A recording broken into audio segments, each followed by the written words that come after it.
Right, we're live. Cool.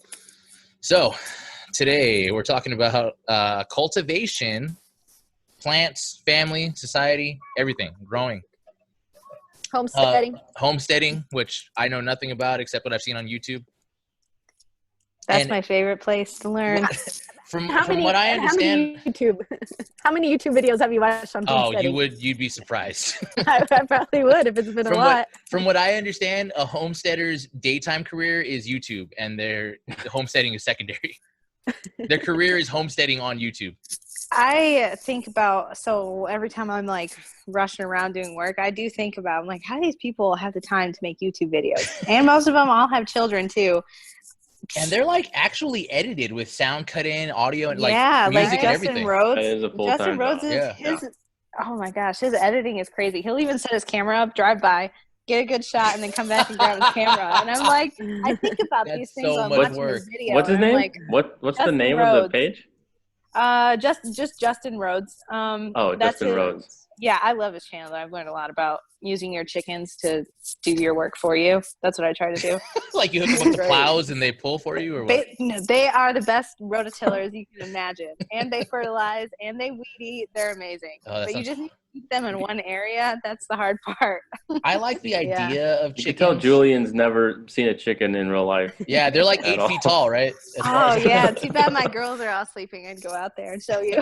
No, you know what? One of my friends in college, his family had they had roosters. I'm assuming they had chickens, but you couldn't really go out there because the roosters would come at you. Naked baby right there. Some roosters are very ornery. I had 2. They were nice little guys though. They were silkies. I had to get rid of them though because they just never stopped, and they were waking her up from her nap. Oh, that's annoying. Yeah, I was like, I haven't. You are leaving now. So joining us today, in case nobody noticed by now, we have a guest to talk about all this stuff because me and Solomon are ignorant to outdoor life. And Abby knows about it, but we needed a fourth to kind of balance it out. Yeah, I'm halfway ignorant. Only halfway. She's not ignorant.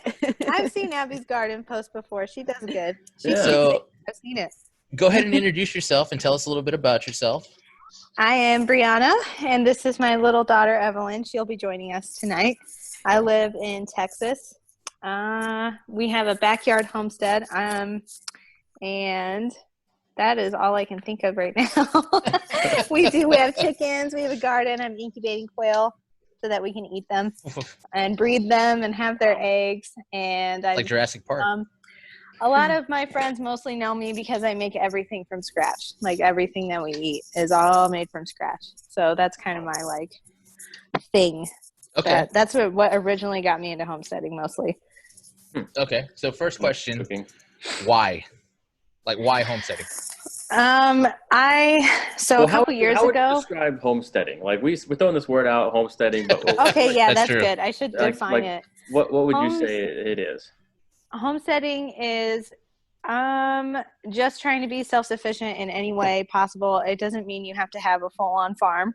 It can be homesteading. You can do a homestead in an apartment or a townhouse by preserving your own food from the farmer's market. Having quail is a really good animal for small-scale homesteaders. Making everything from scratch, just getting as close to your food source as possible. So if you can, instead of buy the box noodles, make them yourself, that's getting closer to your food source. If you can mill your flour instead of buy pre-milled flour, that's another way you can do it. And just taking little baby steps to get there. I think I saw your post this week about making noodles. I love making noodles. I got this noodle machine, and I've been all about noodles. So I'll probably talk about noodles a lot. In my head, a noodle machine sounds like something that would be like on Willy Wonka. Like you throw things in, and noodles come out the other side. I just think of that Play-Doh thing. Remember the Play-Doh where you push it down? That's what it is. Yeah. It's a guy's face, but noodles come out. Yeah. Homesteading is very different for each person. It's going to vary depending on your resources and the size of your land available. But it's a general idea that all people have, that they just want to be more self-sufficient, whatever that means for them. Okay. Which would be really useful right now when you can't just go to the store and buy some stuff? I feel like the panic level would be very low if more people had at least one tomato plant in the backyard. How can we make our own something. toilet paper? Actually, you can grow some herbs.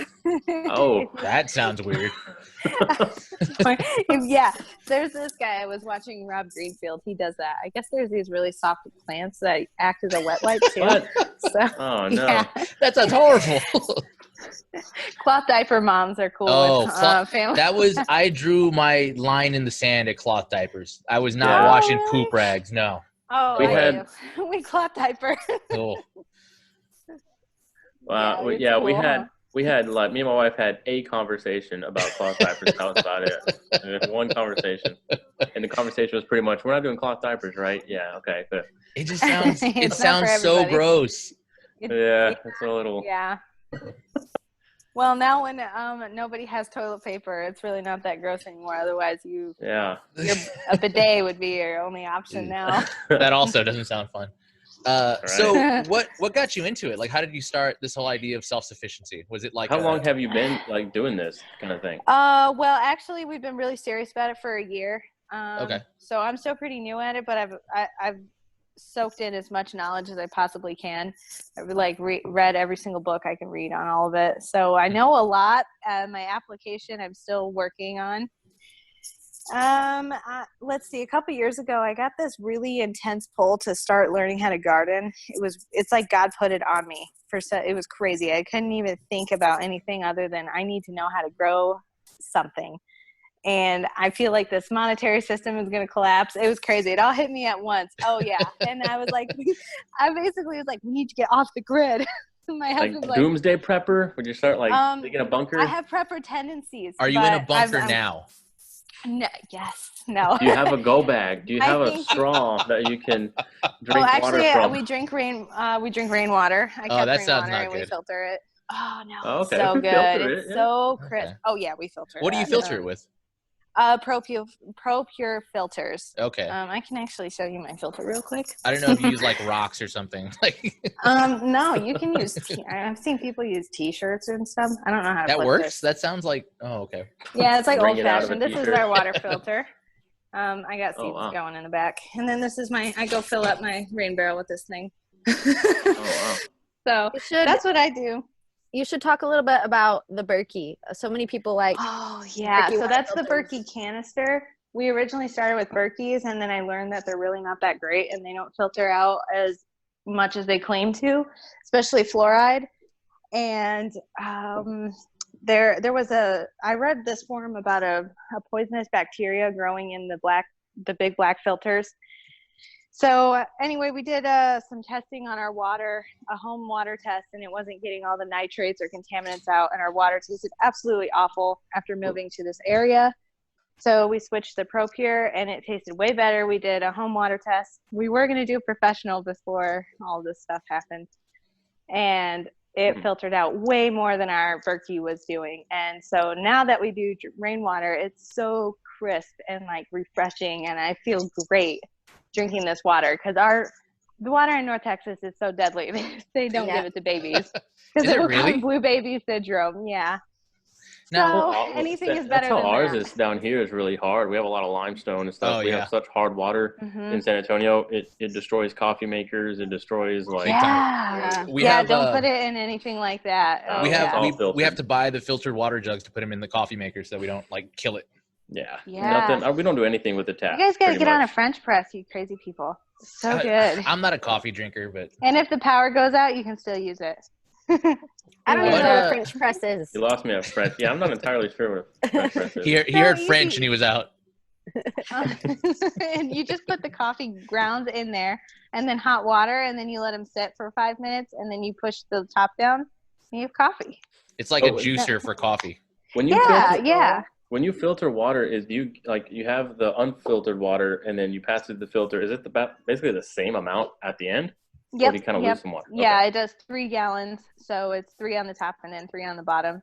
Huh. We don't lose any water during the filtering process. Now, why don't we want fluoride? Because I know I'm not supposed to, but I'm not sure why. It's a neurotoxin. We got to make us calm. EPA, the EPA. I like being calm. Well, it sounds good to me. It actually can cause fluorosis of your teeth too. So they tell you that it's good for your teeth, but if you have too much, it will cause your teeth to become very brittle and break down. Same with your bones. They just did a study that showed that mothers who drank fluoride while pregnant, their babies had a lower IQ. So that was, it's a toxic waste from fertilizer, actually. Fluoride pumping through my veins. Teeth are falling out all the time.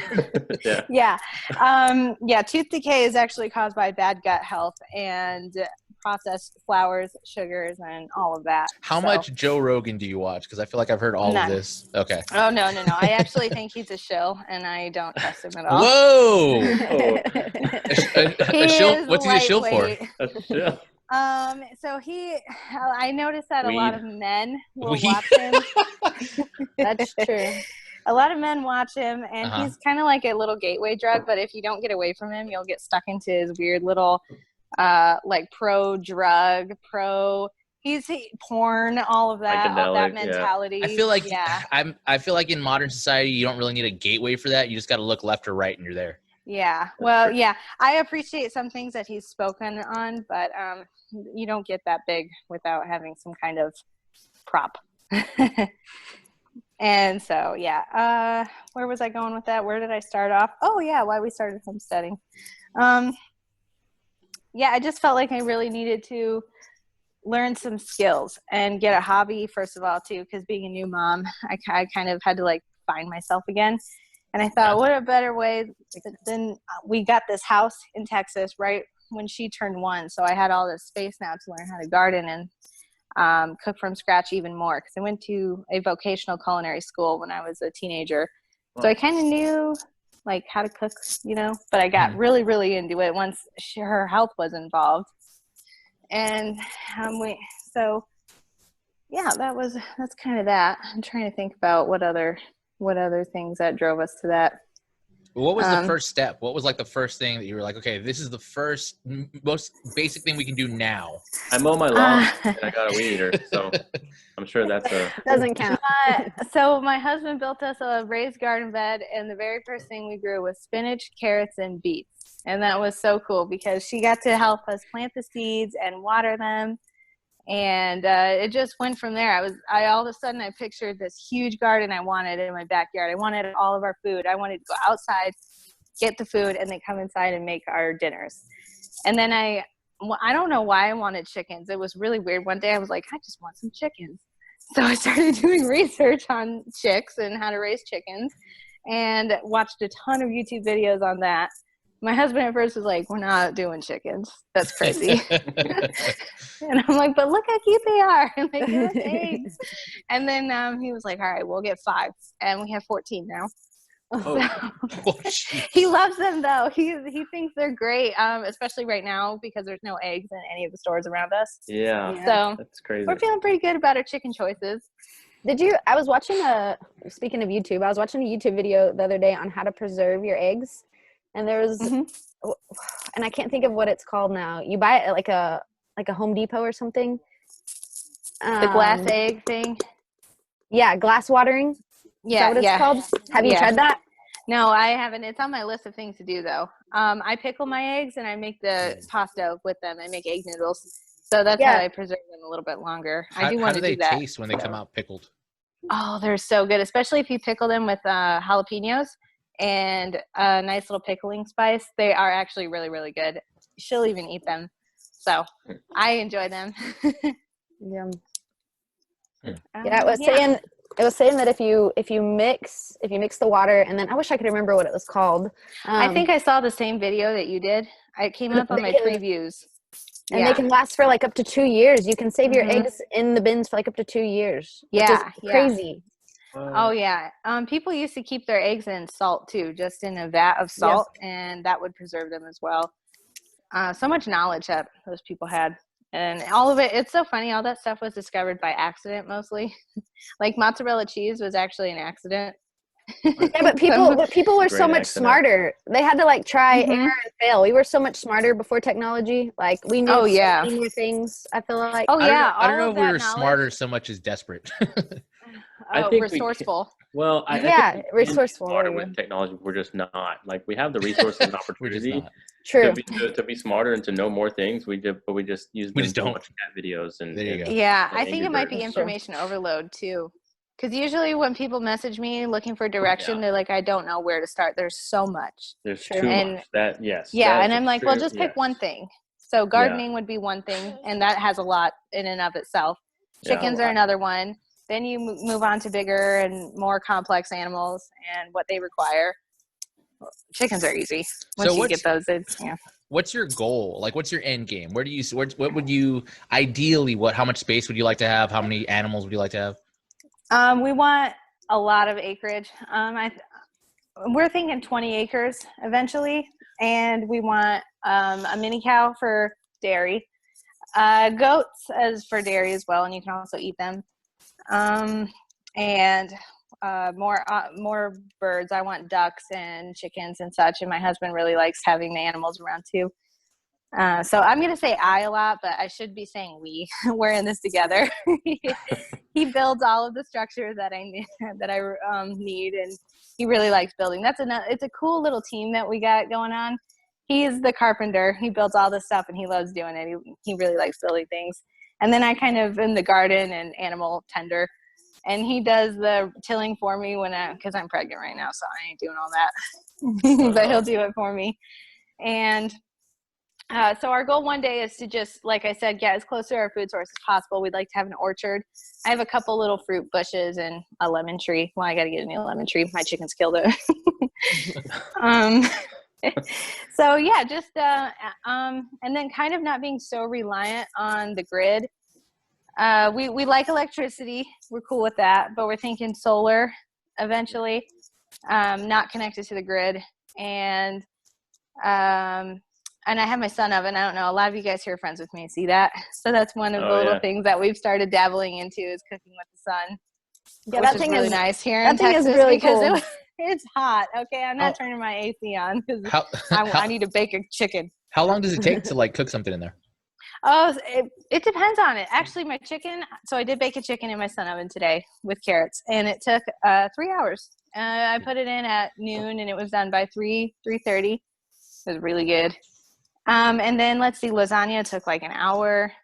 Rice takes 30 minutes. Bread depends on what kind of bread you're making. I think mine took 2 hours the one day. And then how you have it angled at the sun too. So if you want more of a slow cooker style, you don't aim it directly at the sun. It'll take, you can cook for like 8 hours if you want to. So is that an aversion to like electricity or? No, actually it was more emergency preparedness because we get a lot of tornadoes up here and our power gets knocked out we've had it knocked out for a couple of days before, which we're fine with because we don't really watch TV or do any of that. But my oven is electric. Yeah. Right. So we wanted to just have a backup way to cook, and a grill would be fine too. But you got to buy the charcoal, or if you have a propane grill, you got to buy that. Mm-hmm. So we just decided the sun oven would be really cool, and plus in the summer, so we don't turn our AC on until about August, and so we try to do everything we can to keep the house cool. And when you got to cook in the summer here, that's just not going to happen. So now I can cook outside, and we don't have to worry about heating the house up. Wow. Yeah, and I bet it'll cook way faster, like once you get June, July. Oh, yeah. Yeah, I've already noticed, actually, that it got hot quick. It preheated to 350 in, 20 minutes. It was crazy. Wow. I put it in my garden, actually, because the reflective panels scare the birds away. They keep eating my seedlings, driving me crazy, but it scares the birds away. Good idea. Yeah, I discovered that today. They didn't nip at my stuff.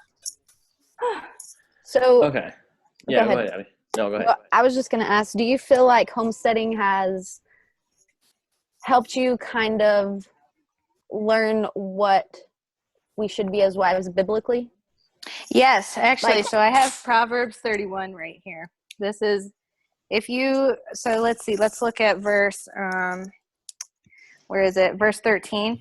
So it says, she seeks wool and flax and willingly works with her hands. That verse has always stood out to me. This wife was not lazy. She was always doing something. She was busy. Down here it says she planted a vineyard. She girds herself with strength and strengthens her arms. So she was a busy lady. She planted and she worked her garden, and she made sure that there was food for her family. So a lot of time I think we picture agriculture as being a manly thing, and that is probably because Adam was cursed to work the land.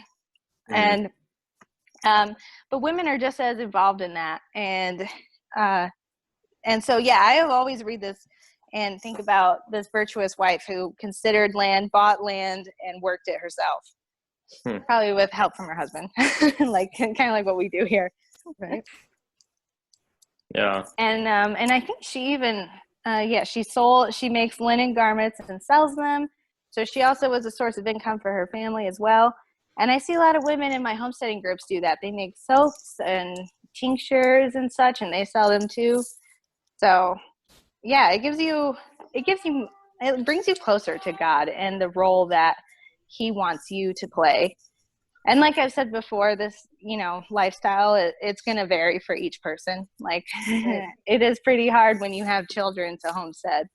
So on a very large scale, you can at least do a couple little things. But yeah, I don't know how they did it back then. I think about that all the time. So the part of homesteading and I guess minimalist living that's appealing to me is the ability to get away from like the need to have the newest thing all the time. It definitely shifts your perspective and the things that you think you need or want. So now when we get like our tax return or something like that, or extra money, or we budget every month, we'll think, well, what can we buy for the chickens, or what can we buy for the garden, or how can we use this money for to make canning easier for me or something. And it's very interesting seeing regular people that are like, yeah, I got $500, I'm gonna go buy some shoes. And you're like, you know how much compost I could buy with that? I do like shoes though. No, but yeah, shoes are nice. Good garden boots are great. When like there's a new phone every year, and it's not better than the last one really. It's kind of the same. And it's just like this idea that if you don't have the newest one, you're not where you should be. If you don't have the biggest one, you're not where you should be. Like, right. Where's that idea of where you should be? So you're always chasing it. It's so nebulous. It doesn't mean anything. It's just status, Yeah, and when you're working your land or taking care of animals or just being good stewards to the earth, which is what I think we as humans are really meant for too. You don't care too much about that kind of stuff. Your focus is how many tomatoes can I yield this year? And it just takes you completely out of that rat race. It's peaceful that it does that. It's just really strange because you just turn into a kind of a different person, like relating to mainstream peers, but you're just on a whole other level when talking to them. But it's also like, it seems like kind of makes it to where you start looking ahead at things. You know what I mean? Like what can I buy this money for? What can it be good for later on? Instead of living in the now. Like what phone can I get now? What that's going to go out of date in a few years. It's more like, what can I do to increase my yield? What can I do to benefit my family later on in life, rather than just focusing on like the now? Yeah, it makes you well, here so in Proverbs 31 where is it? There's a verse here. It talks about her being prudent, or maybe that's a different proverb. I can't think of right now. There's one that talks about, having a prudent wife is is a blessing from the Lord. And prudent means to think ahead and to always be planning. And so homesteading, or just, being a homemaker for your family, definitely falls into that category. And it was kind of funny. My husband actually was saying the other day, he's like, it's crazy that all of this quarantine stuff is happening, but you somehow had this foresight to prepare without preparing. He was like, we have rain barrels, we have chickens, and we have this garden going. And I'm like, God just told me to do it, and that's what I did. Like, I couldn't ignore it.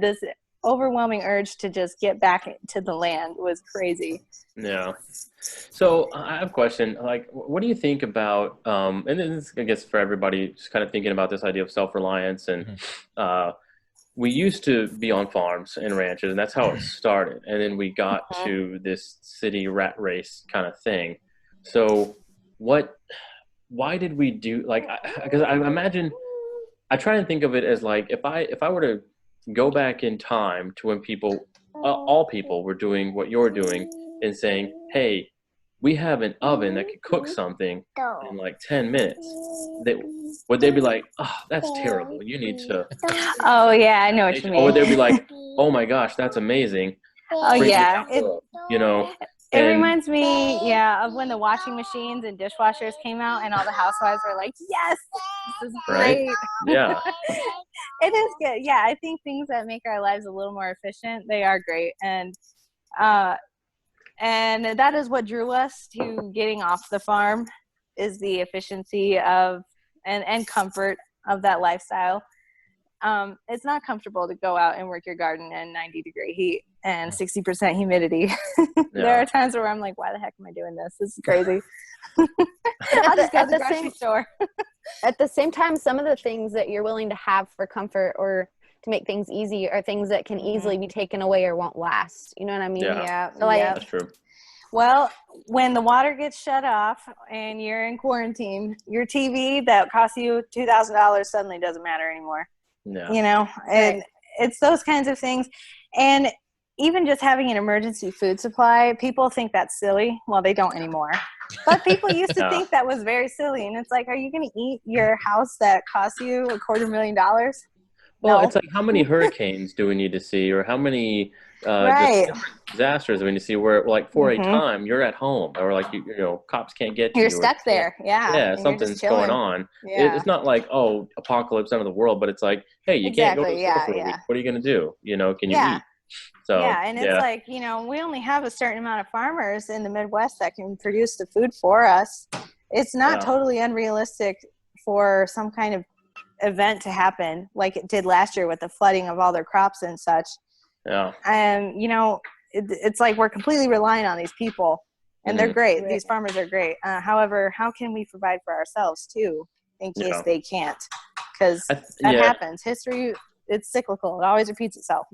I think the problem is, you know, like you mentioned, the housewives with the dishwashers and things came out. They were like, wow, this is amazing, and what a blessing, what a, you know, great thing. I think we had these things like automobiles and internet and just technology advances. We're working more efficiently. We're getting more things done quicker and producing more quicker. I think, and we look at like the washing machine. So a woman says, great, I have a washing machine that'll free so much other time for what? And I think that is where we've kind of gone wrong, where it's like we have too much time that make us efficient, and we have all this time on our hands, and we're not using that time wisely. We're not creating more, we're not learning more. We're just, now I've got more time to sit. What happens is, and it creates a sedentary lifestyle that we have now. Yep. And well, we just come up with problems that are non-existent in all of our time to think. And I think that's, I mean, sometimes I see people complaining about things. I'm like, dude, go pull some weeds or something. Go organize your closet. Like, you have too much time to think and then argue about stuff that does not matter. I know.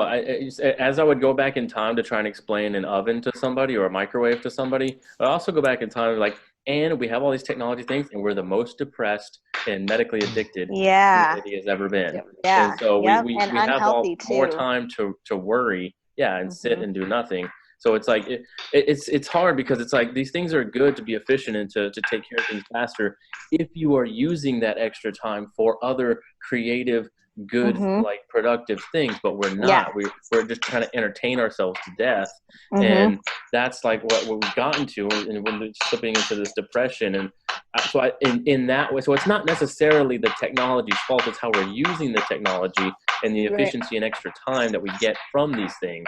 So I think that is like one of the biggest problems of like, it's not just throw away all your technology, it's this is biding you time. How are you using this extra time? and it's just get off entertainment, get off, whatever. Go run, go read, go do hang out something. with your family. Yeah. I think that's a big problem of it. So there's no like, because I think when we think about these things, we can start thinking like sort of like the Amish, where it's like technology is sinful. It's actually wrong, to do these things. And right. I wouldn't say that, but in like you're more holy if you're homesteading or something. I wouldn't say that, but it's how we're using it. It's how we can redeem these things. Well, or go back and just do things differently. And it just keeps you busy too. And idle hands make the devil's work. Nope. That's it. Well, where do you? Because it's a weird philosophical topic. Now that you brought it up, where do you think that came from? That with all this extra time we got, that we just became worriers and depressed and nihilistic. With the better the world got, the more nihilistic we got. Like, why do you think that is? Well, I would have to say, if we look at Greek and Roman history, we always had, so the people that lived in the cities had to be entertained. We had drama. I mean, that's where all kinds of classical plays and such originated from. And a lot of the comedies were actually a satire to make fun of, to make light of the problems people were having in these cities. And what's interesting is when all these empires fell, who kept trucking on was the farmers and the workers out in the vineyards, because people still needed food, and those people were valuable that knew how to do that, because they had to provide food for everybody now that the new empire had taken over. But I think what happens is we just get bored. The human mind, if we're bored or we don't have anything going on, we go to crazy places, and we succumb to pointless entertainment and drama. I mean, look at Netflix. It's like a joke to Netflix and chill, and I get it. I mean, we watch like shows, of course. Not saying that's bad. Please don't think that. But I mean, where did we get to the point where it's okay to binge watch for 8 hours a day? And it's funny. I don't think it's funny. I think it's actually really scary. Like you said, it's not bad to watch shows, but a lot of the shows that are on there are trash. Like they're not. There's nothing it's junk good. Food for your mind. Right. And soul. Exactly. It's junk food for your mind and soul. We're like, before, when you would get a piece of art, it was like enriching to the soul in some way, and now it's more of a time filler. It's like, 8 episodes just drop, I can watch them all, so I don't have to think about maybe part of it is that we had so much time that when we started thinking about things, it was frightening to think about the things that mattered, so we needed to fill that time with things that didn't matter. Yep. And then we had those extravagant parties, like, all the orgies that they would have and stuff like that, and just gluttony, just living in this splendor. And then that came down too. It's indulgence, Right. What were you gonna say, Abby? Yeah, what was that? Oh, what were we just talking about right before then? Filling time with needless stuff, junk food. Yeah, I think obviously we can agree that we're supposed to be like fulfilled in Christ, but I think that also the way we were created.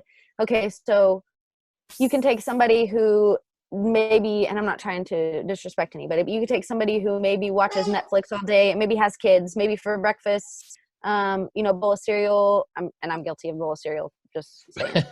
Hey, we had cereal for lunch the other day. Okay, kids like cereal. So I'm not disrespecting. I'm just saying, like, maybe a bowl of cereal, maybe the you just attack everybody. Was it organic? Everybody. It was. But then you have, your bowl of cereal. Then for lunch, you make your kids maybe the microwave mac and cheese, and then maybe, maybe a TV dinner. Maybe that's the way some people do it. So then they have very limited time, and then they're trying to be fulfilled in other ways, and it's going towards media. When, somebody who's homesteading can be making that from scratch, you know what I mean? And them feeling fulfilled and like needed in the home, like a woman being needed in the home. And I think like women have a hard time of feeling like, what is my place? I know that was me for sure. Like, what is my place in the home? What am I supposed to do to? Well, yeah. This is weird. I mean, it's not weird. We would all understand this, that feminism sold women the lie that the only way for them to be valuable is to be men, basically. Yeah. As it's opposed not a to pursuit of the feminine attributes or the things that make them uniquely feminine. It's come to be, third wave feminism has come to be, I want to be a man. It's like, well, what does that mean? Yeah. And I wanted to comment sidebar real quick, Abby, what you were saying about wandering, or like, when you're trying to be fulfilled, when you don't have God and you're just constantly searching. That reminds me of the story of Cain and Abel, where Cain was actually, his punishment was to be sent away from God into a land of wandering, basically, for the rest of his life. And how much that is us, right? Before we find Christ, we're like, I know I was wandering and searching in so many places, but what you said kind of reminded me of that.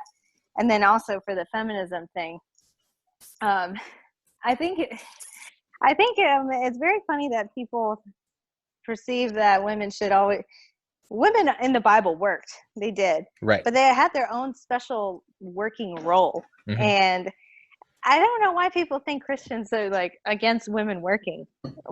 We have different places, I think, to work. Like, we make better midwives and homesteaders and such than we do leaders in like corporate settings.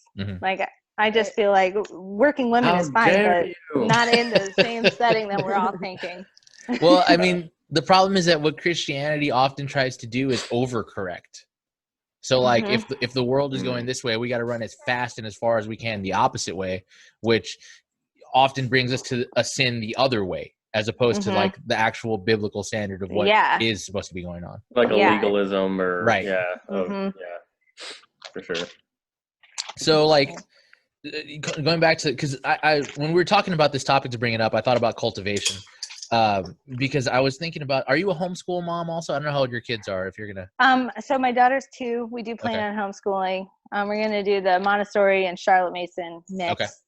So I was thinking about all of that and how the cultivation is really a Christian ethic. Like there's not a worldly ethic for cultivation. For the world, that's why I always think that there's a Christian way to do, like you said, being a steward of the world, but not not idolizing the world the way that the secular world does, where it's like, oh, we have to preserve the world. It's all that matters. If people all died, it would be fine. It's like, no, the world is here for us and we have to take care of it, but we have to cultivate it. And there, it is actually very interesting when you start homesteading or you start gardening, you do learn about God's creation so much and how it all works together. So for example, there's a hornworm. It eats your tomato leaves. It's super annoying, but the wasp will go lay eggs on the hornworm and kill it. And it's like, that's so cool, because I hate both of those things, but the one takes care of the other problem. And you kill the wasp. And then, I don't know. Actually, my chickens will take it down. Okay, that's good. But you learn so much about how God's creation just works together, like composting. You eat the pepper, and then you put the waste of the pepper in this bin, and then it makes compost, which goes back into your soil to grow more peppers or tomatoes or whatever. It's really cool. It's almost like it was all designed to be self-sufficient.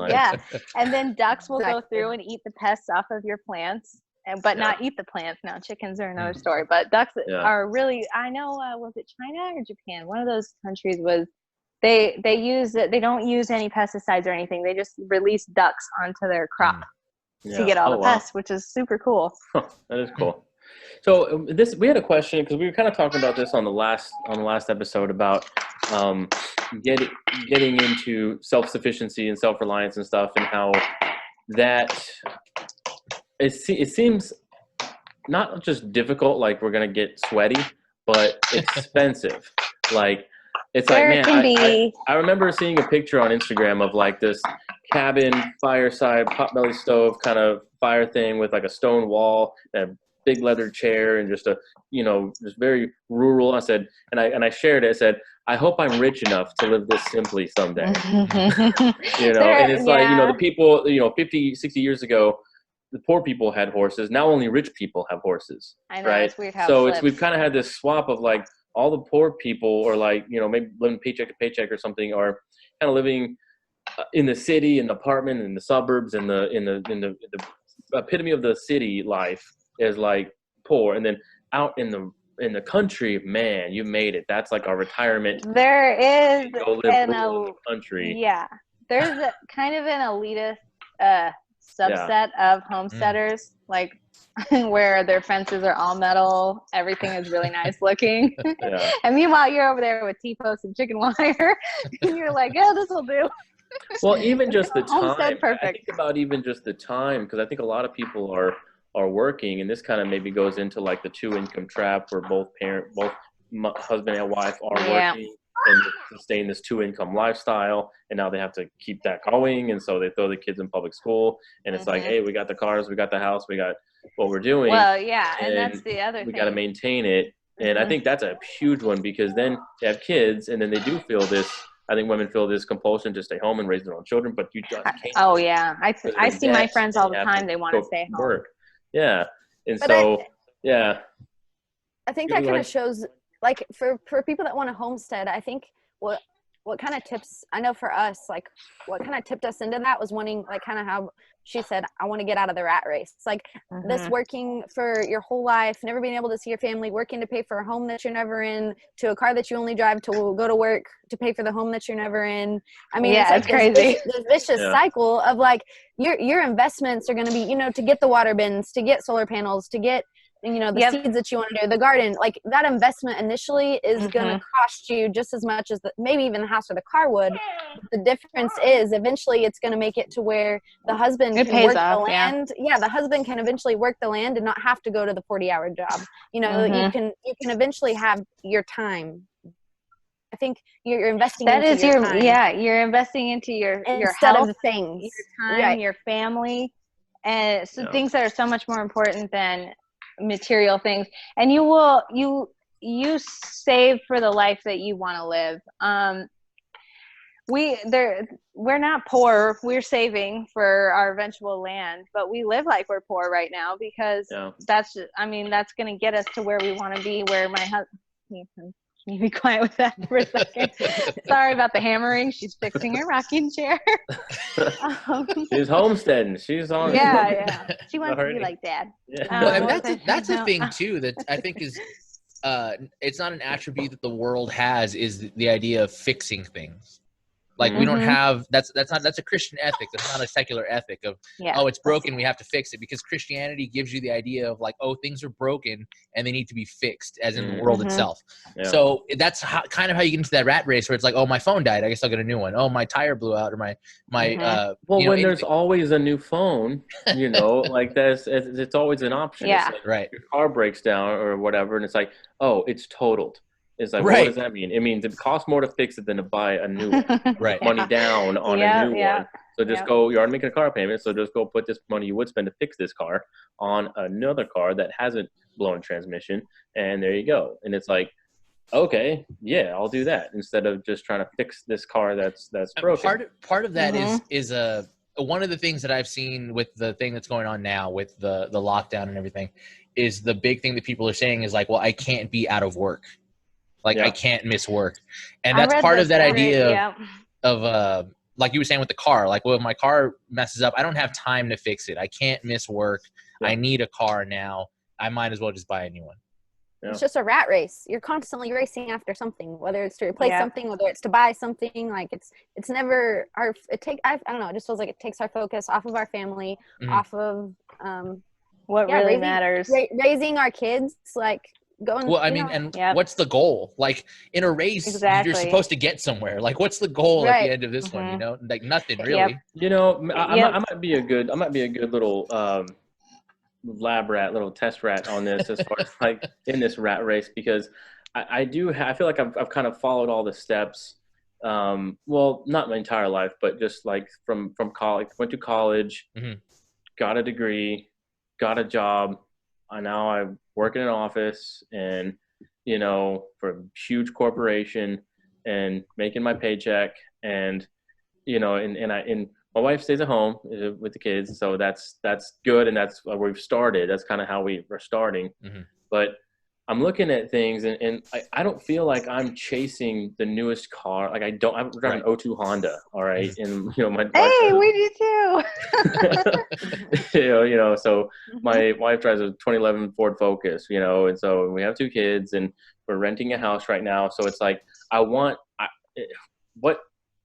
what can I do? Because I do kind of feel stuck a little bit. And this is definitely a point of vulnerability and confession right here with me, but just kind of work through some of these ideas, I think is a good situation with me, because I kind of feel like I'm in that rat race, but like, how do I get out, and what can I do to do that, and to be self-sustaining and live on a farm and a ranch and raise my own cows and garden and all these things where I don't have to go to a 9-to-5, office job. And you know what I mean? It's like, how do I make that transition from like in the rat race, in the cubicle, to like being self-sustained? And I think that's I think a goal of a lot of people, is like to be financially independent and to have time and to make your own schedule. Get out of debt is the first step. All that. Yeah. Getting out of debt is the first step. Yep. We do Dave Ramsey's plan. We don't do his mutual funds investing, and we're really glad right now that we don't do that. But as far as paying down your debts, just getting out of all of that, and that will give you the freedom to move closer towards your goals and figure out what your goals are. Yeah. And then, and I always tell people this too, when they want to know about homesteading, just do what you can wherever you're at. It's much easier actually, and I think it's a lot better to start very, very small with what you have than moving out to 10 acres and you have absolutely no idea how to manage acreage. You don't know how to work a tractor. You don't even know how to work this rototiller that you bought, and it's all a lot at once. And then you're growing a garden and learning how to even cook from scratch or preserve it. Like, that will make anyone want to not do it, because that sounds horrible. But just starting really, really small with what you can. Like, just make bread from scratch. There you go. That's homesteading. Make your own cleaner. Grow a little herb bush in some pots. Those are really great small steps you can take that will kind of give you that, oh, maybe I can do this. Maybe this is really cool. I would like to do this more often, or I'd like to expand. And then you just want to buy 20 acres like we do. Well, it's kind of, it kind of sounds like because we follow the Dave Ramsey stuff too. We read books and stuff, and like the debt snowball of like, don't tackle the biggest one, go to the small ones first, and then because it's like, he talks about debt like a diet. It has to be it's not about the math. It's about the mindset change of like, I have to pay off little debts, because then I'll feel like I'm making progress. Because if you go after like the highest interest rate, like the math says to do, then you're just going to be chipping away at this big thing and you're not going to get anywhere, instead of just like paying off and clearing out debts. That's pretty much what we've done. We don't have credit card debt. We don't have a car payment. We don't have anything. But basically the only debt we have is my student loan, which is not much. It's about a year of school with student loan. So, and we're working on that too. So then we had kids, and then, So. A big thing that I think people should remember is that, so where you're at now, you kind of touched on this a little bit ago, but where you're at now shouldn't keep you, you know what I mean? If you're at a house now and you own the home and you want to eventually be homesteading, or even just in your home homesteading, like for instance, my aunt lives in the middle of the city, but she bought a wood-burning fireplace and replaced it with her other one. So now during the winter, if she needs to turn that on, she's able to wood burn. And if electricity goes out, she's able to heat her home, and it's in the middle of the city. Collecting rainwater, gardening. I mean, just things that you can do even from your home that can start saving you money, so you can start saving for the land. You know what I mean? There's little things you can alter. Even every purchase will either take you further away or take you closer to your eventual goal. And we have to remind ourselves of that a lot, because sometimes you get that impulse where you're like, I want to redecorate my living room. I need to buy new curtains. But you're like, do I really need to buy new curtains? Because I would really like to put some more money in our savings account for our land. So you just got to make those sacrifices of materialism for what you really, really want. Starting there's so many backyard homesteaders out there. I mean, this kind of lifestyle is exploding. It's crazy. There's so many of us.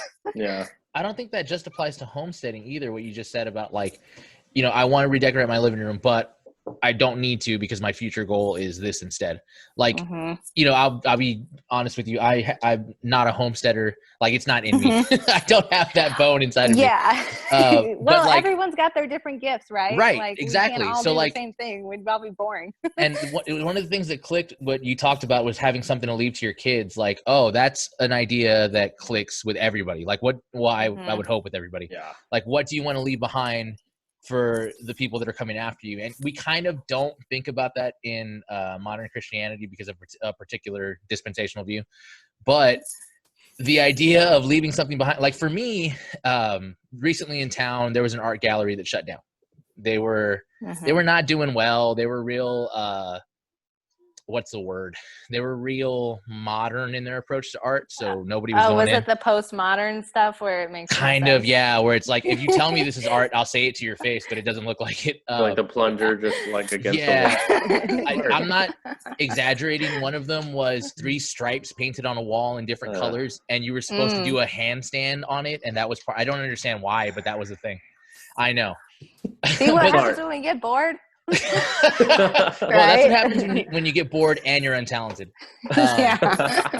So the gallery closed down, and my dream is to own a gallery. Like, I've wanted to own a gallery forever, and that's kind of the thing that's been a burden on me, is like because to redeem art in that way. So for me, it's like, okay, that's the thing that I want to get. I want to get that gallery. I want to put time and money into that, and I want it. So that's like let's chip away at this. That's the thing that I want in the future. So like, I mean, you don't have to say it, but what's the thing that you want to do? Like, what's your legacy that you want to leave? Yeah, exactly. Yeah. What do you want to leave behind to your kids that they're like, oh, this is the thing my dad left me that he put time and money into, and now I'm going to take this over, and we're going to take it a step further, and we're going to do the next thing with it, you know? Yeah, I know exactly what you mean. Like, leaving behind something that your children can be proud of, and they can also continue on, take the torch, so to speak. And kind of, I don't think we think about the Christian life as progressive generational. Like, we took this little step, and then the group that comes after us is going to take a next bigger step, and they're going to slowly take more and take more and take more until we've conquered something, you know? Build a kingdom. Yeah, exactly. The kingdom, the conquering kingdom is going on and on, which is why homeschooling. Because, like, okay, I had this thought, and somebody else had mentioned it before, like, logically speaking, there's no reason that there should be new groups of atheistic, postmodern thinkers, because atheists are pro-choice, so they don't have children, and if they do, they kill them. They're pro-sexual freedom, so we lost her, but I think she's back. Okay. Hold on, I'm coming back. My battery's low. They're pro-sexual freedom, so there's not the husband-wife dynamic. They're anti-marriage. So logically speaking, they should not be proliferating. Like, there should be no kids to take up their cross and carry it on. But they do, because we send them ours to get educated and get indoctrinated. They don't have children, they become professors. Right. They take our children. Your children. Right. That's right. You would actually really like to listen to Yuri Bezmenov. He was a Russian KGB agent who defected, and this was in like the 70s. There's some videos of him speaking. He came to the U.S. to basically tell us what their strategy was. Right. Infecting the public school system was actually one of their modes, and they understood that it was going to take at least 30 years to flip the mind. Right. And that's what we have now. So they don't procreate through traditional procreation, but they get in the heads, and that's how they do it. Yeah. And it has to be children, because an adult, like, you're not going to bring this argument to me and I'm going to be like, oh, okay, that sounds good. But a child doesn't know what's going on. So what you gotta have sex education in elementary school. You gotta have drag queen story hour. You gotta have gay characters on every show. You gotta push all of that stuff. And it's seen as like it's become this is so predominant in our public school system of like what it comes down to is the myth of neutrality. That there's this sort of secular neutral. You know, you've got the God people over there. You've got the wacko people, like, you know, hippie whatever people over here. You've got all these different worldviews, but then you've got the secular government, American, you know, FDA approved, the level-minded ones. Yeah, we're just the even keel, neutral. Don't believe in anything, but that's okay. It's this postmodern. Yeah. relative truth thing of like, you know, we're going to be loving and accepting all these things. And that's what's in, but that's a worldview. What we have to understand is there is no neutrality. There is no neutral place. There is a worldview is being taught. It doesn't matter where you are. A worldview is being taught. And a worldview is most certainly being taught in schools. And all the time. Yep. Mainly the philosophy, and it is a philosophy of naturalism, right? We have supernaturalism, we have theism, we have atheism, we always think, but naturalism is a philosophy, and it's being taught as just a philosophy, as it's just this is the default setting for human beings. And it's not. That's not how it is. So, and we have to understand that. And yeah, if every Christian took their kids out of public schools, there'd be no public schools, because there aren't that many Christians in school. So if we were just taking it on ourselves, but homeschooling isn't even on anyone's radar. It's just what you do. That's school. That's what school is the government school. Yep. And it's not even a thought of like, well, I can't homeschool my kids. I can't miss work. Yeah, I can't. I think that's a big part is I got to go back to work. When do I get to go to work and move on with my life? And that's part of it too. That when we get back to, you know, the idea of the rat race is that the indoctrination isn't just at school, but it's also at home, because they see you and they see what you value and they value that. And then they copy that same pattern. It goes on and on and on. Like, so, yeah. So I was homeschooled until 10th grade. So I homeschooled from like I went to public school, kindergarten, first grade in private school, actually, by the church. And then second and third, and from 3rd grade to 10th grade, I was homeschooled. And that, you know, I grew up with a single mom, and it was me, my sister, and my mom, and she worked 3 jobs and homeschooled us, and by herself. And that's awesome. Yeah. See, you make things that you really want to happen. Yeah, and it was hard. You know? It wasn't like a great, like, oh, everything was worked out. Like it took a lot of time. Yeah, there was hard times, I bet. Yeah, but I'm so glad she did, because we were such a danger in our neighborhood, in our school district of the school we were going to. We were such a danger of just becoming a statistic of just single parent family of just public school, whatever. And at 3rd grade, she saw me kind of going down this track and just yanked us out and homeschooled us. And man, it was the best. It just changed my mind of what life can be and what the future can be. Because like school really does prepare people for cubicles and for punch in, punch out, stand up, sit down kind of thing. Oh yeah. Well, the senior projects are now college applications. That's what they do. They funnel you right in there. Yeah, and it's just and now a high school degree is useless, and now a college degree is growing more and more useless, and it's just that was the goal. If you go to college, you can write your own ticket. Only smart. Everyone to college is rich. Nope, not anymore. So this public school fit system, fulfilled to its fullest, is useless now. It's failing. Like someone can graduate with honors from college and just not be doing what they want to do and be stuck and whatever. So. Still trying to figure out what they want to be when they grow up. Like me. Yeah.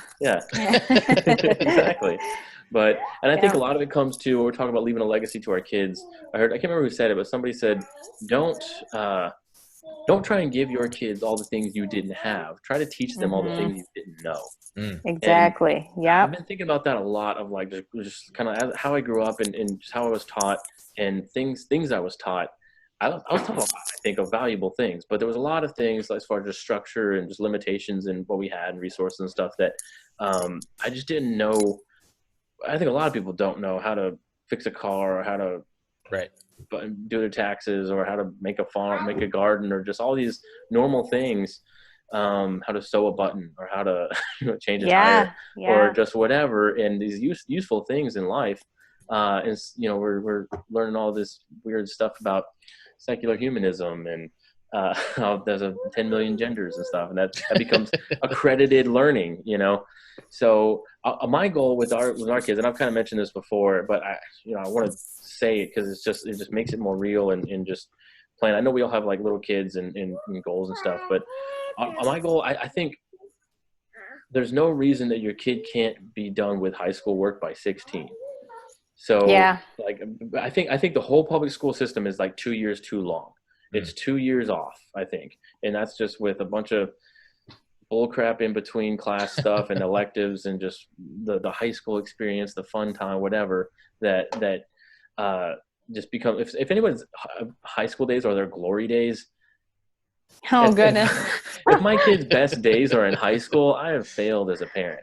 You know, and I don't think people really think about that. They just think like, oh, he's got to go to this, you got to do this thing, or got to go to spring break and have fun, and he's got to be a kid and stuff. But that's this mentality that adulthood is something to be put off as long as possible. Right. That it's game over, and that you just have as much fun as you can until you have to take responsibility and do hard things, and then it sucks, and it's game over. Then you get married, and you have kids, and now you're trapped, you know, and then it's like the rat race is coming, so have as much fun as you can. And that's just sad. Like these are the prime years that we should be building things and cultivating and learning stuff to create better days ahead of us, not where we are now when we were young, you know. And that's really my goal with my kids is the whole school system, I think, is 2 years off. I think if you start, you know, because we plan to do the classical Christian education. Have you heard of that? Classical conversations. Yeah, classical conversations, and that's part of it. But the whole thing is classical Christian education, melding like the rhetoric and logic of the classics and stuff, like Aristotle, and with Christian values and stuff. Yeah. So that's our pastor does that. Some people in our church do that, and so that's our plan to go with that. Very like on the humanities side of reading and writing kind of thing. But there are resources for STEM and stuff. But yeah, we're going to start that when the kid's 5. And it all comes down to when they're young, you go year round a couple years from like 1st grade to 5th grade and just keep going year round. And you can skip a couple years. Don't wait till high school and force them to do it. By the time they know that they're ahead, they won't even realize it. You know, by the time they're 10 years old, they'll be 2 years ahead in school and then on the way to graduating college at 16 or graduating high school at 16. Yep. So. Oh yeah. And I think a lot of what I see in mainstream parenting now is shielding our children from responsibility and disappointment and hard work. And so when they grow up, and like you were saying, now all of a sudden you get this responsibility of adulthood thrust onto you, and you just have no idea how to handle it. It sucks, and I wish I was a teenager again.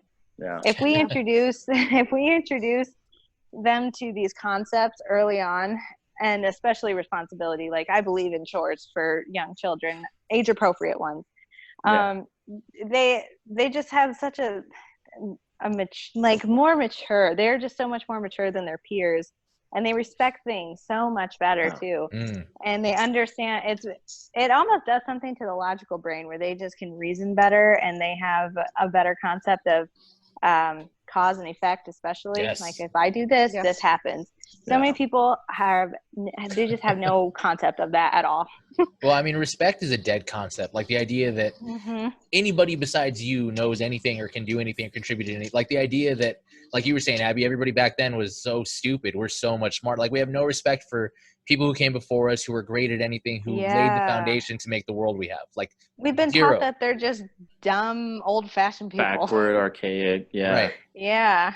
When actually, I think they were way healthier than we were too. The more I learned about food preservation back then, I'm like. And I mean, like you said, like they had to. We have the luxury of having this thing, but they had to invent that thing. Like they didn't have that thing.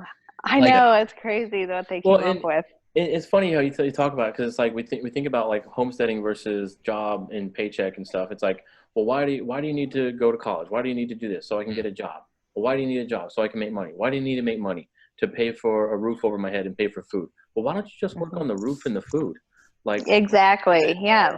Time we're learning how to make a roof, but I think a lot of times you can't the system, the grid, whatever, makes it hard to live off the grid, because I mean I hear stories of people trying to just be 100% self-reliant, and they're getting in trouble. Like you can't. If you don't have a septic tank in some areas, you get fined. And some people are so poor anyway, they can't even afford one. And they're like, why are you fining me for something I can't afford? And that kind of gets into where we are right now with what's going on now. There's a kind of government overreach where it's not like, it becomes, we're here to protect you from yourselves. Like you don't understand how to run your life, so we're going to tell you how to do it properly, and we're going to give you their government schools are the reason we don't know how to run our lives. Right. That's the thing. They've created the problem, and now they're the cure for the problem. Well, that's what government does. Government can't produce. It can only take. It can only spend. It can't give you anything. That's why I always think it's funny when they talk about presidents creating jobs. Like how? The government can't create a job. The only thing they can do is get in the way of jobs. Yeah. Yeah. What are you gonna say, Abby? Yep. They've created a consuming, like a consumer community instead of like a providing. Yes. Right. We are a culture and a nation of consumers Yep. and not producers. Right. Sure. And that's like like you said, when you were talking about how, like, well, one day you're going to have kids and then you're going to have a family and then you're going to be trapped. Like, that's the trap, as opposed to the thing that they want you, like, get the stuff, that's the good life, get the luxury, be alone. Yeah. Family is a trap. That's the trap. Like, you don't want Right. kids. Then what are you going to do? Yeah. Yeah. Well, and it's interesting too, because like you talk about chores and stuff, and my son's 3, and today I needed to take oil out of the lawnmower, so because I put too much in. I don't know what I'm doing, so I put too much in, and I knew I had Not a good start already. Yeah, I had to take some out, and so It's okay. You learn together. Right, exactly. So I got the pump, and I had to put the hose in and then put it in. So I wanted to put it in a milk carton, but the milk carton was too light. The hose was kind of just knocking it over, but I had to have both hands to pump. So I was like, and my wife is inside cooking and getting things ready for evening and stuff. So I was like, and Nolan was out there, my son, and he was playing and stuff. And I said, I think he can sit there and hold a hose and a jug. I think, as I pump oil into it. Right. And I was like, and he's going to learn today if he can. He's going to, we're all going to find out if he can. And I was like, hey, come here. And I said, hey, can you help me? And he was happy to help me inside and stuff. And I was like, hold this jug and hold the hose. And he was like, okay. And he just squatted down and did it. And I pumped it. And I was, it was so funny. He's just holding it. He's just sitting there holding it. And he's got his little sunglasses on and his hat, and I was pumping oil, and I was afraid it might splash out. And so I was like, trying to pump slow and trying to get the oil in there. And it kind of splurted a little bit, hit the top of the jug. And I was like, look up. He's like, so my kid his face, I was just pumping it, and he's just like, and he looked down and look up, and he held it, and man, it was a really good moment, because I got the oil out, did it, everything, and he was happy, and I was just like, I literally couldn't have done it without him, and right. Man, it was so great to like just, and I let him know that I couldn't have done it without him, and that he was such a helper, and that he helped, and and I can buy him a toy, and he plays with it till 5 minutes and then bored with it. But this, like, stuff like this, little chore moments of like working together like that won't end. Like, I hope not. Like, we're gonna have. If you get it now, if you get it at this age, they grow up to be actual good helpers and they enjoy it. Yeah, and that's what I want. I do want him to find joy in work and find value in work. I think we've seen, like, work is the curse from the fall, and it's not. There was work before the fall. Right. Adam and Eve had a job in the garden. They worked. Yeah. And the curse made work harder. It doesn't change it. It just makes it more difficult. Well, and though there was work before that, and this book, for every guy needs to read this book. It's called The Masculine Mandate. I cannot recommend this book for masculine biblical manhood, for biblical manhood more. This is like one of the best books I've ever read on biblical masculinity. And it talks about the idea of work and keep from Genesis, where that was the first like sort of mandate of being created in the image of God, is to work and keep. So like to work it and to keep it and to maintain it. And that extends to family, extends to tilling the ground and like producing your own things and working it and keeping it and just keeping your household, and just finding value in that God created the world, God created the universe, God worked, right? And so we're creating an image of him in our work. To work is to fulfill the character and nature of God. And so that's something I want to teach my kids. I don't want to teach them like, yeah, work sucks and it's just, you got to do it, you got to grind, and you just got to get through it until retirement. It's like, no, and my whole philosophy of work has changed, unfortunately, a little late over like the last 2 years, of like, I don't want to work to not work. I don't want to work so that someday I don't have to work anymore, like retirement, like just work a job, plug along until I can get my gold watch and just finally relax and do what I want to do. I want to have a job that I can die doing, right? I want to have do work that I can do until the day I die. And that might be in different aspects of it, but like teaching, I want to be teaching or something till the day I die. I want to have a job that I can just die doing, not retire, not looking towards the end of it or whatever. I think it was Tom. No, go ahead. Go ahead. Oh, I was going to say, I think it was Thomas Jefferson who said that there was no there's no greater occupation than to work the land or something like that. Oh man, I'll find that quote and post it in the comments. But I have other people working for you. My kids. Well, one of the things that, like, what you just went on sounds really cool about work, but one of the problems is that modern work does suck. Yeah. Like, you know, like there's no reward. Right. Exactly. Like, especially with all the stuff going on right now, when I went to work today, there was nothing to do. So it was time wasted. Like, at the end of the shift, what did I have to show for anything that I did today? There was nothing. I didn't produce anything. Right. And I think that's one of the things that, like, with working, if it's going to be good, it's got to be productive, not efficient. You know, like, you can efficiently do nothing. You can efficiently turn a screw all day and get nowhere. But what did you produce? And that's when you're talking about homesteading and you're talking about, like, your purifier. It's like, oh, and then after this, I enjoy the water and it tastes better and I feel better. Like, you have a result to show. I have to go out there and get the water. Little house on the prairie style, but I get some good water. Do you balance it on your head when you walk back? I just lug it around. Carry it on your back on the stick. Like. But then you have something to show from it. Like, there was a thing that you did something and you got something out of it. Modern work doesn't have that. You know, it's like you said, we go in, we punch a clock, we sit there, we do a task, we go home, nothing. And the next day, nothing's accomplished. You just repeat, you repeat. Well, and that's a form, like a form of slavery is not owning the production of your work. You know, we're getting real communist here.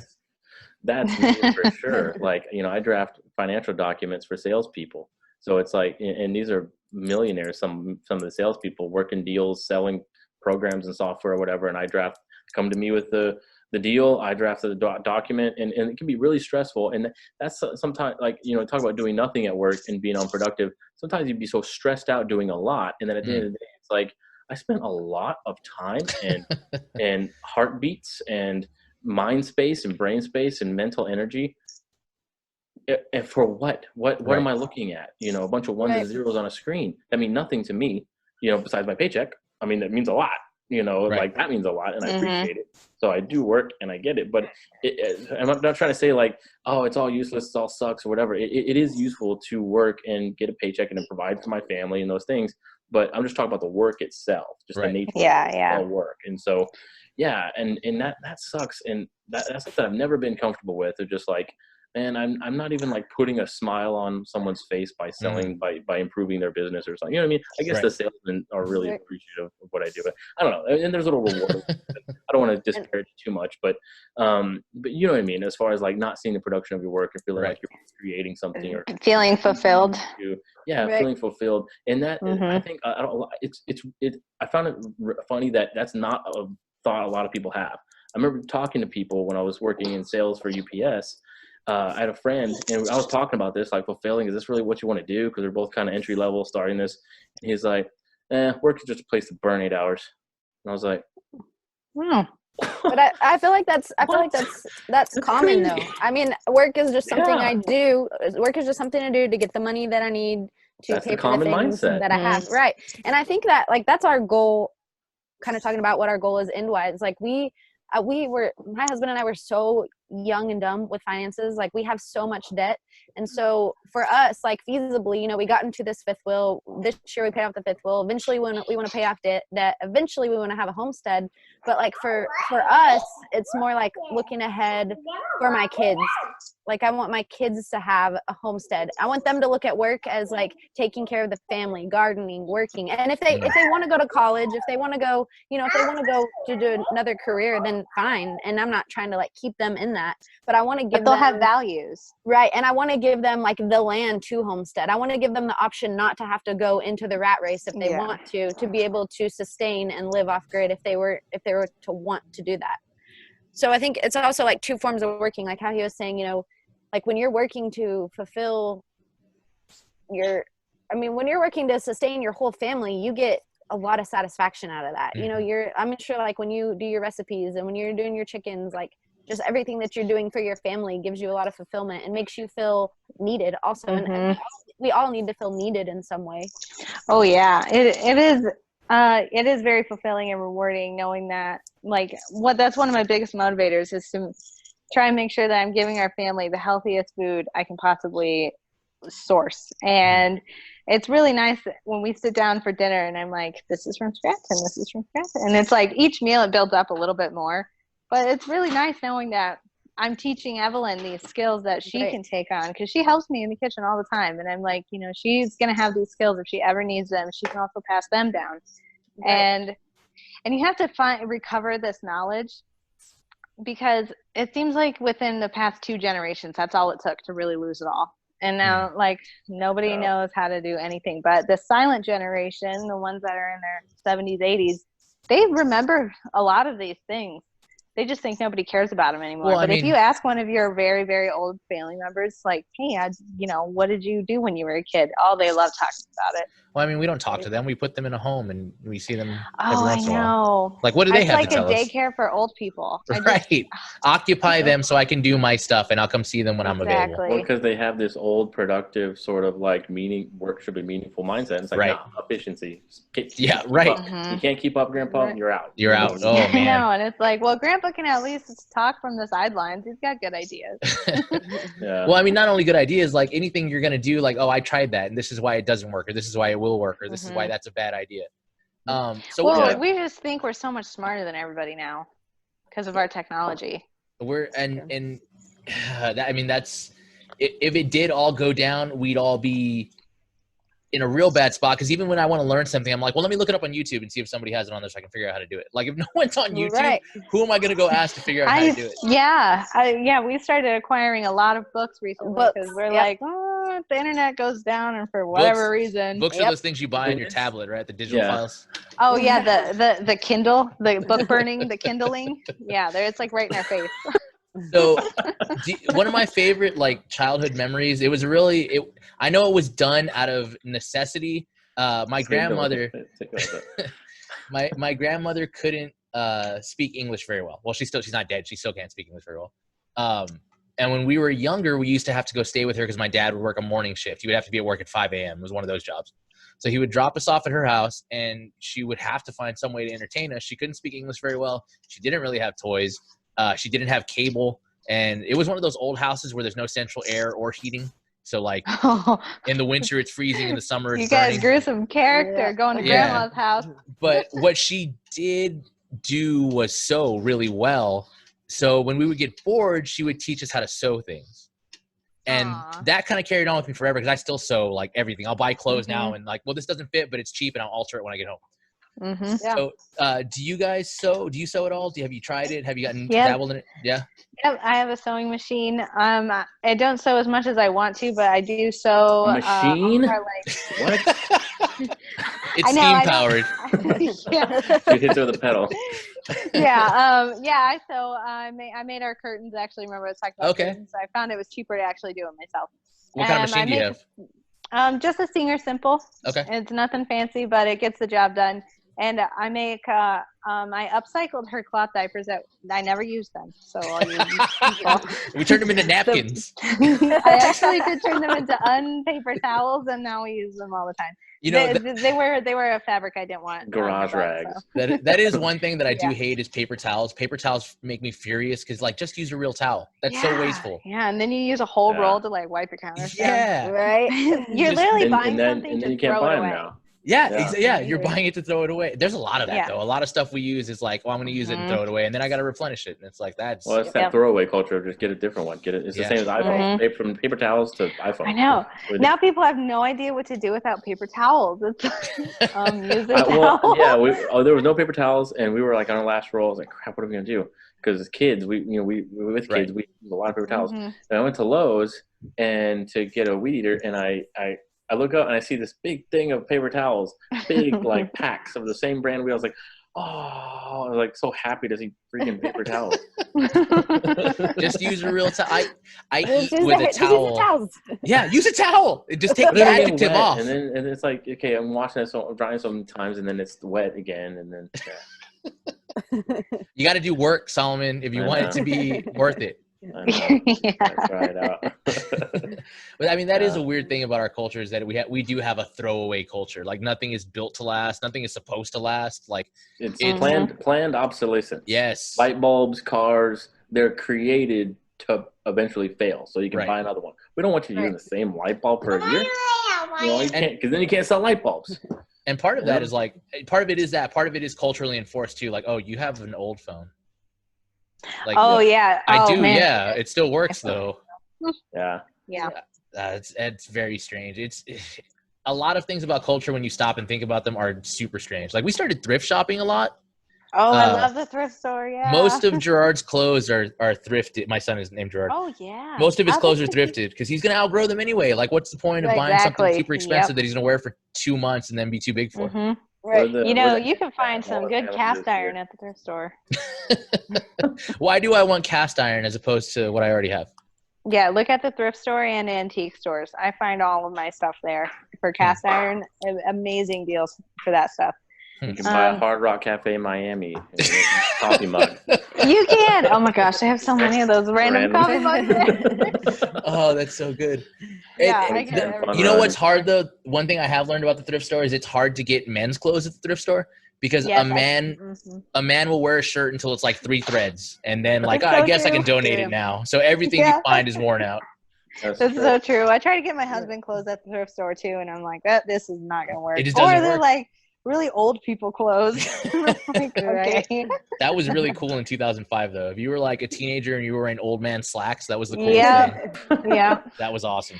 Thrifting is actually that just reminded me, as far as being like on a one income with a stay-at-home mom. A lot of people will say, oh well, it's, must be nice to be able to do that. It's like, I shop at the thrift store for literally everything. What are you talking about? It's not like we're rolling in money over here. You make sacrifices like shopping at the thrift store. That's the thing that I think is inherited from secular culture is the idea that stay-at-home moms are less than. Like I don't know any stay-at-home moms, and I know a lot of them because all of our friends have stay-at-home moms that aren't constantly figuring out how to do this or doing this or making this or doing something. If it's not running a business on top of running a home, just running the home and making sure everything works so that we can go out and do the work stuff. Were any of y'all's moms stay-at-home moms?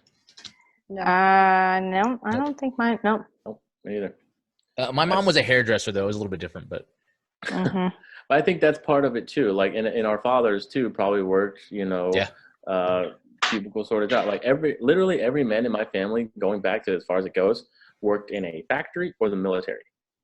Like my father, his father, not all the uncles and stuff, went to college and everything, but my father, my father's in the military. His father worked at a PPG glass factory. His father worked at a factory. My mom's father worked for GM and was in the military. And his dad also worked in a factory, as far as I know. My Nana's dad was in the military. So, like, that's the predominant thing, is either military or a factory. There's nothing wrong with either of those things. Right.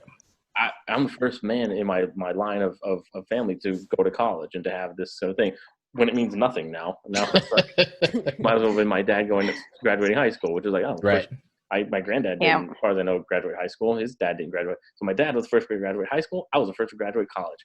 And, my dad was in the military and I work in a cubicle now. So, and they could probably do stuff that you don't know how to do. Oh yeah. Right. Like, absolutely. Oh man. Yeah. I think it's now interesting. I think with the technology we have with YouTube and internet and all these things at our fingertips, we, I think, are the most equipped to learn and teach our kids anything. Yes. Right. Our parents didn't have YouTube. If they wanted to learn something they didn't know to teach me, they'd have to like study and go to the library or something, or find someone who knew how to do it and teach. We can snap our fingers and tap our fingers and learn anything, learn how to do anything. And not just to learn it, but to get it. Like the other day I ordered a 100-piece sewing kit of like every presser foot you could need from China for like nothing. Like I can run a factory out of my house. Yeah, it was I got it on Wish, so we'll see how long it lasts. But like I could run a sewing, I could do everything that it would have taken a whole sewing factory to do at my kitchen table. Yeah, exactly. No effort. Like I know. But, like you said, I think about that with gardening. Like I can go to the nursery and get all the gardening supplies I need, whereas my ancestors had to like build it. They had to go chop a tree down and then like smooth it down to make a rake. And like, just the idea that you can go buy seeds Yeah, I know. Like It's crazy. I we don't think about like, that. Our But ancestors would be like, the what? seeds. You I know. just go get seeds? Right. You know, the companies that produce seeds are the real MVPs, because what I've learned through this is to even save seeds, you usually have to let your harvest go past the ripeness, and then you can save your seeds. And it's like, these people are growing massive amounts of food and then not even eating them. Right. You know what? Have seeds. It's crazy. You know what I heard? This like conspiracy, doomsday prepper thing, whatever. But it might not be. Makes a lot of logical sense. That we have an entire world redo of seeds. oh yeah, I've heard As that. far as like, if anything, like buried in Antarctica somewhere. It's in a vault. Yeah, it's in a The seed vault. Yeah, like like a vault, like where we could but of everything. So if like something happened, we could just redo the whole world that's a real thing. agriculture. Yes, and it's a good idea, right? I think, actually. That's a great idea, but it's like, wow. But the fact that we think something like that is needed is kind of scary. Well, I mean, it goes back to the It culture. just shows you, though, that maybe you should know how to do something. Have you ever? Did you ever see Tomorrowland, the Disney movie? Yeah. So it's a post-mill movie, isn't it? Oh yes. Man, it really is. Future is great. We're gonna grow, and it's gonna be awesome. Oh and man, it's not doomsday. It's not zombie apocalypse. Well, the thing that's interesting, so Tomorrowland, the whole idea is that in the 60s, Walt Disney and all these other geniuses got together and built a parallel futurist society where everything is perfect. And their goal was to introduce it to our society. Like, we're going to bring you all with us into this great world that everything is better. We fixed it. They have Tomorrowland at Disney World, where it's like a futuristic sort of like flying car kind of thing. I bought that little pin when we went to Disney World because I wanted the little Tomorrowland pin. Yeah. Oh, it's so cool.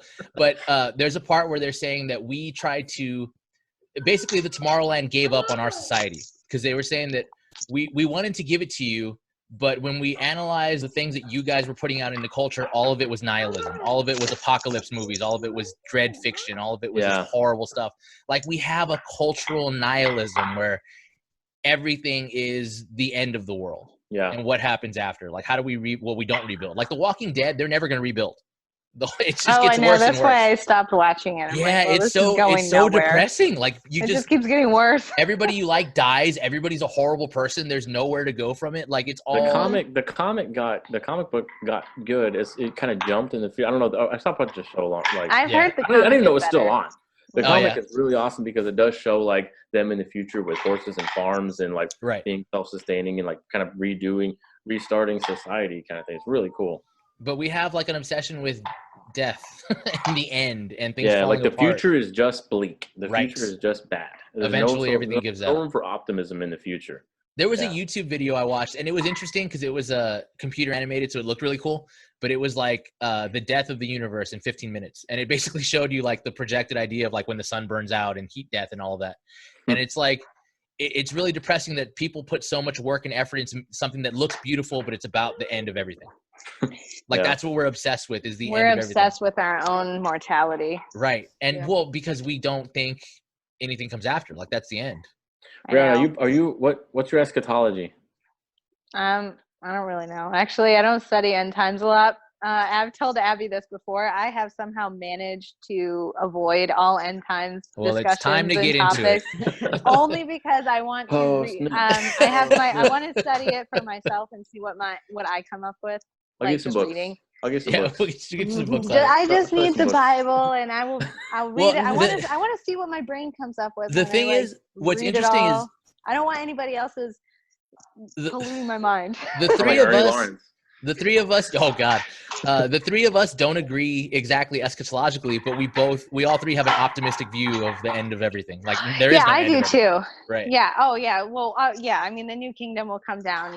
We're all going to be really happy. All tears will be wiped away and such. So that's good. We can all agree on that. And that's kind of what I was thinking about with all of this stuff going on. Like, the panic that's set in with all of this is because people realize for the first time, like, oh, I could die. I could die, and what happens then? What have I done? Yeah. Right. And what's next? Well, I just see the selfishness of people too. And it's interesting seeing all the people panic buy at the store, and then seeing all my homesteading friends that are like, how can I help out my food banks, my communities, and my elderly? Right. Because I don't know. Having a garden is really nice, because I have thought about the old lady behind me, and I'm like, I'm going to feed her if I need to. Because she can't have a garden. She's old, That's why we should all do what we can do to help out those who can't, who really cannot. Well, to do that, you have to value older people, and we don't do that as a society. Oh my gosh, I know.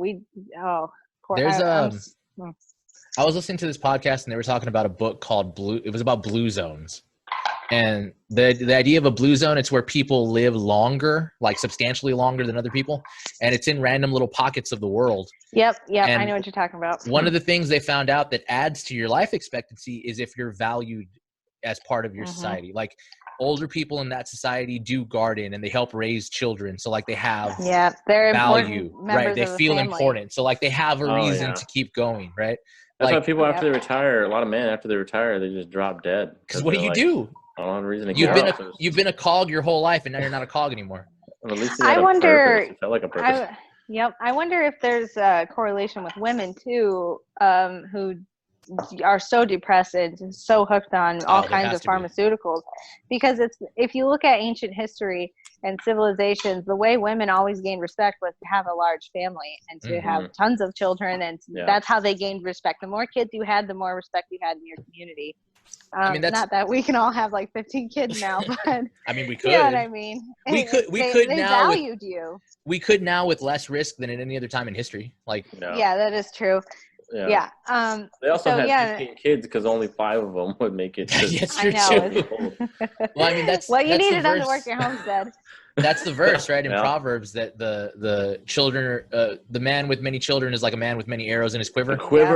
That he won't be ashamed when he's at the gate with his neighbors. Like, especially if you're training all your children up in the way they should go. You know, those are just. I always tell like Christians are always like, I don't want to have kids in this world and all of that, and I'm like, you need to have all the kids and be training them up on the gospel so that they can go out and spread that beautifulness in this horribly ugly world. Like, well, I think we have. That's why they're arrows, because they go out. Well, I think we have that idea down a little bit of like good Christian people should have a bunch of kids, or at least not abort them. Be pro-family. Be like pro-family, if you get pregnant, it's good. It's fine. Right. Yeah, like children are a blessing. We have that idea. It's the education part, I think, on the side that the world is winning at. Of like, we're having the children. Yeah, great. Have 10 kids, but then you're gonna send them off. Don't send them off to public school. Yeah, to be educated. What's the point? They're gonna lose. They're gonna just be indoctrinated with Wilson. Wilson was the one. I don't know if you ever heard him talk about the story, but when he was younger and he was protesting at a gay pride rally. Not even protesting, just handing out material, like, preaching the gospel. His kids were with him. And he remembers somebody in that opposition telling him, like, we may not get you, but we'll get your kids. And he said, oh, no, you're mistaken. Not my kids. Maybe somebody else's, but not mine. And he wasn't wrong. He started classical Christian education. Right. Yeah. And it's just such a depressing thought that we keep having kids and giving them to somebody else to turn into what they want them. We don't make them in their image. That. I think that's the problem. Is we don't see public school as the danger that it is. It's just so normal and institutionalized and normalized that we don't see it as the danger that it is or that it can be. Well, I mean, it wasn't as blatant as it is now. Yeah. For a long time. Oh yeah, I know. It's so obvious now.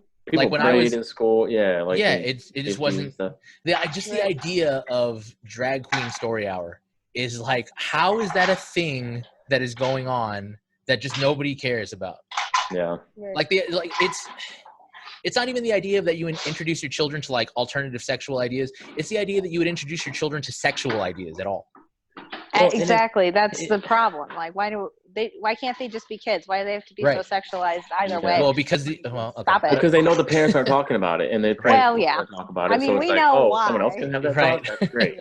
Well, I controversial statement. I think the end goal of all of this is the normalization of sexualization of children is to slide pedophilia in as like a normal thing. Yeah. Because I mean, you separate them from their parents, you make abortion whatever accessible without anybody's consent, you teach them about sex early so they think it's normal, and then how do you not expect pedophilia to just become a regular thing at that point? Yeah. Oh yeah, basically the teachers are grooming the children at this point. It's gross. Yeah. Well, and it's even before that, the idea of evolution and just the Big Bang, and we're all stardust and stuff. And John Piper said you know, we're surprised, you know, when we're teaching kids that they're animals, and then we're surprised when they start when they start killing each other like animals in the schools. You know, we've taught them life. They're just matter in motion, evolved molecules, evolved societies of bacteria. And we expect them to value human life. What are you talking about? You can't. That's what a lot of the world, the secular world, is trying to do. Is they want the apples, but they want to chop down the tree, but still go back for apples. They want the results of this, and that's the thing too. Is there is no morality without Christ. There is no reason. There's no logic. He is the Logos. He is. There is no rationality without the God of the Judeo-Christian Bible. That's it. The godless worldview does not provide the preconditions necessary for reason or logic or morality. But we want all these things. We want to be rational. We want to be moral. But we don't want the source, the only source from which it comes. So we're trying to chop down the tree and still go back for apples. You can't. Like, that's just insane. So we have the source of truth, but we're sending them off to this insane war zone. They make bulletproof backpacks. Did you know that? Yeah. Bulletproof backpacks. You don't have to send your kids there. Are you out of your I know. Everyone mind? Are you crazy? Like, what? That's the solution? Bulletproof? Or the people that are like, we have to do active shooter drills. I'm like, or don't send your kids. Or don't send them. Don't send your kids to the active shooter locations. I know. I'm like, it's a prison and it's a hunting ground. It's just insane. Like, I mean, but think about that too, that if you don't send them, somebody shows up at your door and is like, hey, we're from the law. We're here to find out why your kids aren't at school. Yeah. Yeah.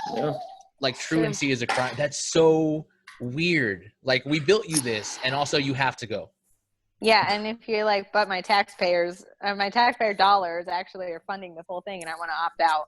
Like, no. Yeah. No. Well, do we got time to get into taxes? That's a whole other. That's all I gotta say. Yeah. I'm about to have to tap out. My 5-month-old is like, I want milk. Yeah, we should wrap up. Yeah, I know it's getting late. We should definitely wrap up. I know my kid's still running around. Any closing thoughts or anything? I think this has been pretty good. I've learned a lot and definitely been inspired. So I hope everybody else has. Is there any closing thoughts, or just kind of like, you know, Brianna, when you were coming on here, did you kind of say everything you kind of hoped you would share, or is there anything that, like, you want people to know, final thought kind of thing? Just pray about the direction that, if you're not sure what you want to do, pray and God will show it to you, because he definitely did for us. And we found what he wants us to do, and it has all worked out very, very well. He's made a way for every single thing.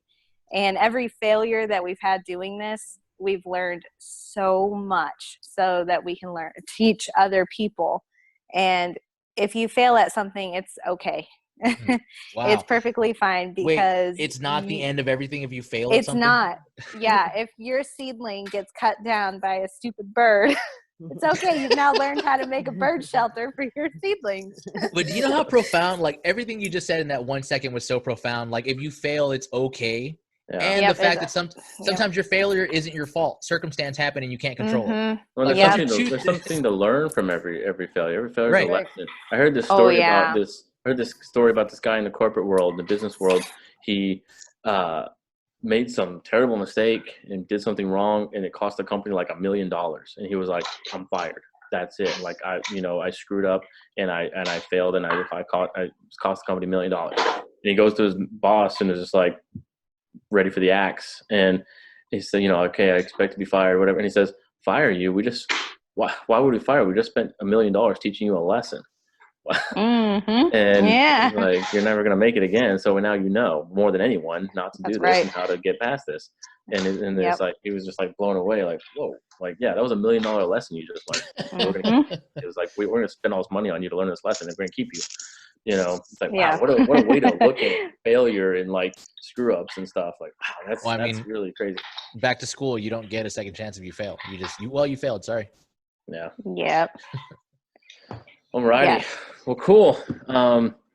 That's great. Brianna, thanks for coming on. Thanks for making the time. I know it's hard with kids and stuff. And yeah, I think this was definitely beneficial. And it was awesome. I hope it was beneficial for everybody watching. And like it, share it, if you find value in this, just tell others and just let us know and comment. We'll have feedback and everything. I know we didn't really get to any comments today, but yeah. So I hope this is beneficial for everybody. It's definitely beneficial for us, and awesome. It'll just side note, it'll probably be up on YouTube tomorrow. So if you did miss it and you want to watch it in entirety, we have a YouTube channel. It's pinned in the comments, so check that out. And yeah, cool. All that good stuff. Cool. Awesome. All right. Well, thanks everybody. Yeah. Thank you guys. Bye.